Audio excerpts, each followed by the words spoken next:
நிறைவாழ்வு AG சபை வழங்கும் morning மன்னாவிற்கு உங்களை அன்போடு வரவேற்கிறோம். கர்த்தருடைய பரிசுத்த நாமம் மகிமைப்படுவதாக. இந்த நாளில் உங்களை சந்திப்பதிலே மிகுந்த சந்தோஷம். எனக்கு அன்பான தன் பிள்ளைகளே, சத்துருக்கோட கையில நீங்க பிடிக்கப்பட்டு சிங்கத்துடைய வாயிலே பிடிக்கப்பட்ட ஒரு இரையை போல நீங்கள் வாழ்ந்து கொண்டிருக்கலாம்.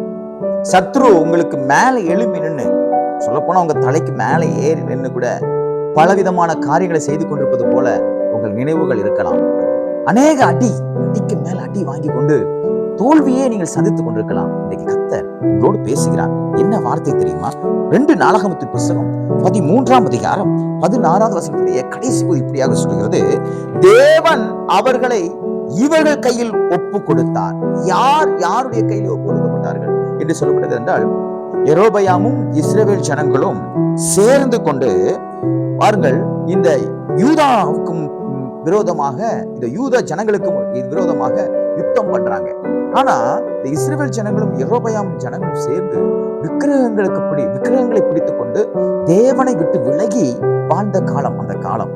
அப்பொழுது யூதா ஜனங்கள் சொல்றாங்க, இங்க பாருங்க, தேவன் உங்க கூட இல்ல, கர்த்தர் எங்க கூட இருக்கிறாரு. காரணம் என்னன்னா, நீங்க விக்கிரகங்களை பிடிச்சிருக்கீங்க, அதனால தயவு செய்து சொல்றேன், நீங்க தோற்று போயிருவீங்க, ஓடி போயிருங்கன்னு சொல்றாங்க. ஆனாலும் இந்த யெரொபெயாம் இருக்கிறான் பாருங்க, அவன் இந்த இஸ்ரவேல் ஜனங்களோட சேர்ந்து தந்திரமா இவங்க கிட்ட யுத்தம் பண்ண போகும்போதுதான் கர்த்தர் என்ன செஞ்சா தெரியுமா? அழகாக சொல்லப்படுறது, கர்த்தரை நோக்கி கூப்பிட்டார்கள் யூதாக்கள் ஜனங்கள், ஆசாரியர் பூரிகைகளை முழங்கினார்கள். இது முழங்கின உடனே கர்த்தர் என்ன செஞ்சா தெரியுமா? இஸ்ரவேல் ஜனங்களையும் யெரொபெயாம் ஜனங்களையும் இந்த யூதா கோத்திரத்துடைய ஜனங்கள் கையில ஒப்பு கொடுத்தார். இதே போல உங்க சத்துருக்கள் உங்களுக்கு மேல எழுப்பி வரலாம். நான் உன்னை என்ன பண்றேன் பாருன்னு உங்களை விட்டு சவால் விடலாம்.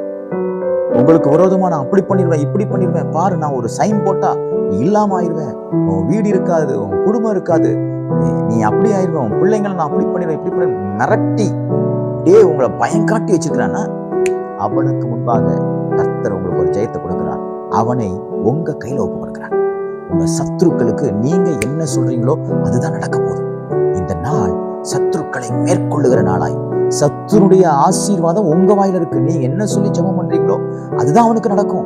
ஏனென்றால் இந்த யூதா ஜனங்களுக்குள்ள கர்த்தர் ஒப்பு கொடுத்துட்டாரு. இஸ்ரவேல் ஜனங்களை யெரொபெயாம் ஜனங்களை ஒப்பு கொடுத்துட்டாரு. அதே போல சத்துருக்கள் உங்க கையில ஒப்பு கொடுப்பார். இவ்வளவு நாள் நீங்க சத்துருட கையில இருந்தது போல நீங்க ஃபீல் பண்ணலாம். ஆனா இந்த நாள் கர்த்தர் உங்க கையில உங்க சத்துருக்களை கொடுக்கிற நாள். விசுவாசிக்கிறீங்களா? நல்ல கர்த்தர் ஒரு பெரிய அற்புதத்தை செய்வார். விசுவாசிங்க. நீங்க பயந்து ஒடுங்கின நாட்களை காட்டிலும் உங்களை பார்த்து உங்க சத்துரு பயந்து ஓடுறனால, ஐயோ இவனுக்கு விரோதமா எதுவும் பேசிடக்கூடாது, இவன் முழங்கால் போட்டு ஜெபம் பண்ணிட்டானா போச்சு, இவன் போய் சர்ச்சில் போய் சொல்லி ஜெபம் பண்ணிட்டானா போச்சு, நமக்கு ஆபத்து வந்துடும் சொல்லி உங்களை பார்த்து ஓடுகிற நாளாய், சத்துருக்கள் ஓடுகிற நாளாய் தேவன் மாற்றி கொடுப்பாராக. கர்த்தர் இந்த நாளுக்கு ஒரு ஜெயமுள்ள நாளை உங்களுக்கு மாற்றி கொடுப்பாராக. விசேஷமாய் எந்த சத்துருவை குறித்து நீங்க பயந்தீங்களோ அவர்கள் உங்களை பார்த்து பயப்படுகிற நாளாய், ஒரு தைரியத்தின் நாளாய் கர்த்தர் உங்களுக்கு மாற்றி கொடுப்பாராக.